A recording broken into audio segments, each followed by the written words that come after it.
पहा ऍक्टिव्ह आणि पॅसिव्ह म्हणजे ऍक्टिव्ह व्हायचं पॅसिव्ह करतो.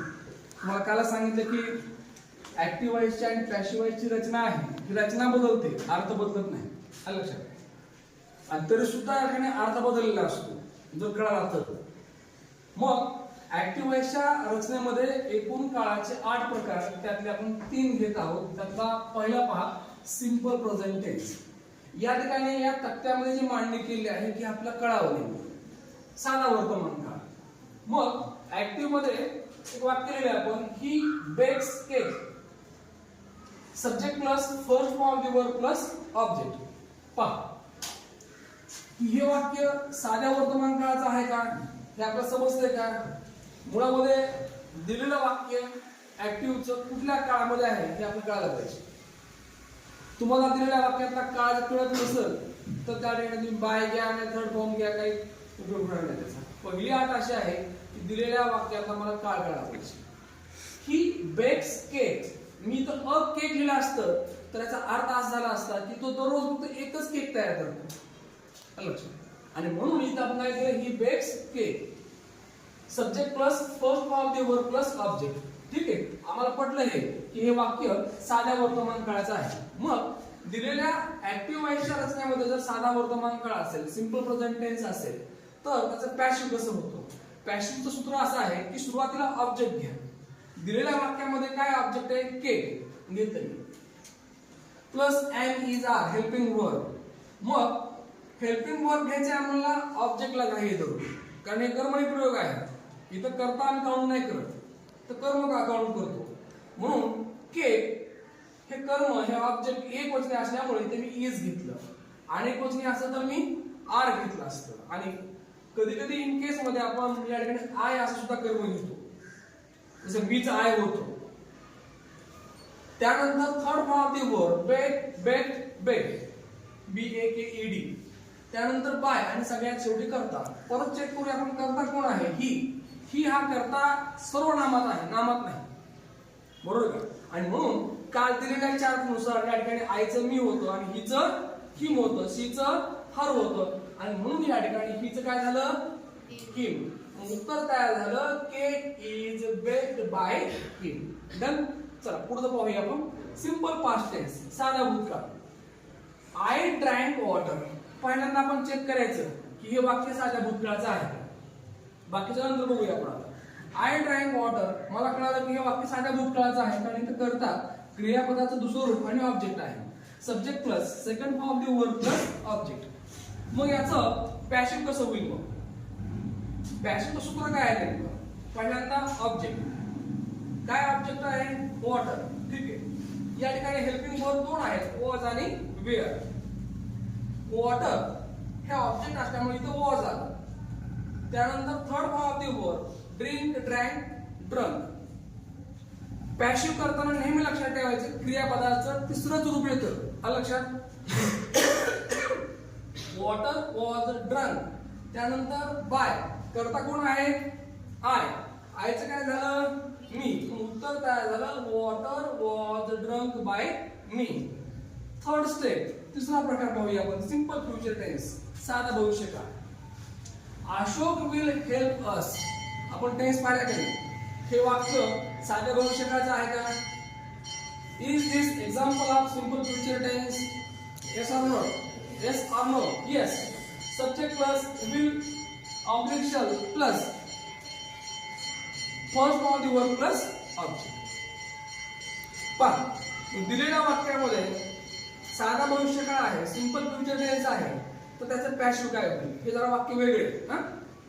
इथं करता हा नामात आहे, सर्वनामात नाही आता. ठीक आहे, म्हणून आता उत्तर आपल्याला लिहित असताना चेक करायचे आपल्याला की पॅसिव्हची मांडणी करत असताना मला ऑब्जेक्ट घ्यायचे. आणि या वाक्यामध्ये तर मग अशोक विल हेल्प अस, इथं अस हे मला ऑब्जेक्ट दिसते. परंतु या ठिकाणी या ऑब्जेक्ट मध्ये करता आहे तो, पण तो आला काय म्हणून ऑब्जेक्ट म्हणून आला तो, पण त्याची विभक्ती कुठे आहे? दुसरी आहे, द्वितीय विभक्ती आहे. म्हणून ज्या ज्या वेळेला ऍक्टिव्ह व्हायच्या रचनेमध्ये कर्म करता कर्माच्या स्वरूपात येतो आणि तोही द्वितीय विभक्तीमध्ये, तेव्हा त्याची मांडणी करत असताना त्याची प्रथमा करून घ्यायची. आलं लक्षात?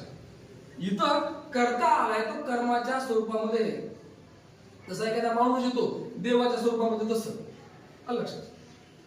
अशोक विल हेल्प अस या वाक्यामध्ये अस हे ऑब्जेक्ट आहे आणि हे ऑब्जेक्ट मी घेत असताना माझ्या लक्षात आलं की जी द्वितीय विभक्ती आहे ती प्रथमा करून घेतली मी we. Us will, us are, असं कधी पाहिले आपण? वी विल, त्यानंतर विल शल, त्यानंतर बी, त्यानंतर थर्ड फॉर्म दी वर्ड काय मग? हेल्प. हेल्पचा तिसरा फॉर्म काय मग? हेल्प.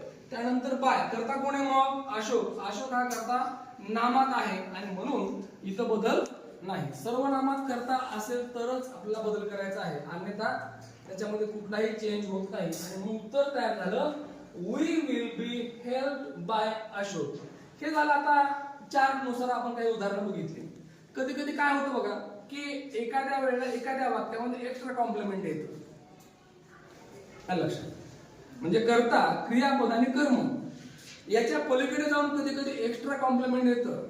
मुळामध्ये तर त्या वाक्यामध्ये सब्जेक्ट, व्हर्ब आणि ऑब्जेक्ट या तीन गोष्टी आवश्यक असतात. जसं पॅशिव्ह करत असेल तर, कारण पॅशिव्हचा अर्थ आहे कर्मणी प्रयोग, म्हणून दिलेल्या वाक्यामध्ये कर्म आवश्यकच आहे. काळाच्या 8 प्रकारांचा ऍक्टिव्हचा पॅशिव्ह होतो, परंतु असं जरी असलं तरी सुद्धा त्या वाक्यामध्ये जर कर्म नसेल तर त्याचं पॅशिव्ह होत नाही. समजतंय का? ज्या वाक्यामध्ये डायरेक्ट ऑब्जेक्ट घेतला आहे त्याच वाक्यांचं पॅशिव्ह होतं. इनडायरेक्ट ऑब्जेक्ट जिथं घेतले तिथं या ठिकाणी पॅशिव्ह होत नाही. आणि मग सब्जेक्ट, व्हर्ब आणि ऑब्जेक्ट या तिन्ही गोष्टी घेतल्या आणि परत एखादं वाक्य आम्हाला आणखी पूर्ण म्हणजे पुढे न्यायचंय आम्हाला, तर ज्या ज्या वेळेला एक्स्ट्रा मी जेव्हा काही घेतो मटेरियल कॉम्प्लिमेंट, हे कॉम्प्लिमेंट कुठं घ्यायचं? मग ते कॉम्प्लिमेंट घ्यायचं क्रियापदाचं तिसरं रूप लिहिल्यानंतर आणि बायच्या अगोदर, म्हणजे थर्ड फॉर्म दी वर्ब आणि बाय यांच्यामध्ये ते घ्यायचं. समजतंय? जसं की I take tea, I take tea with my mother असं वाक्य आहे.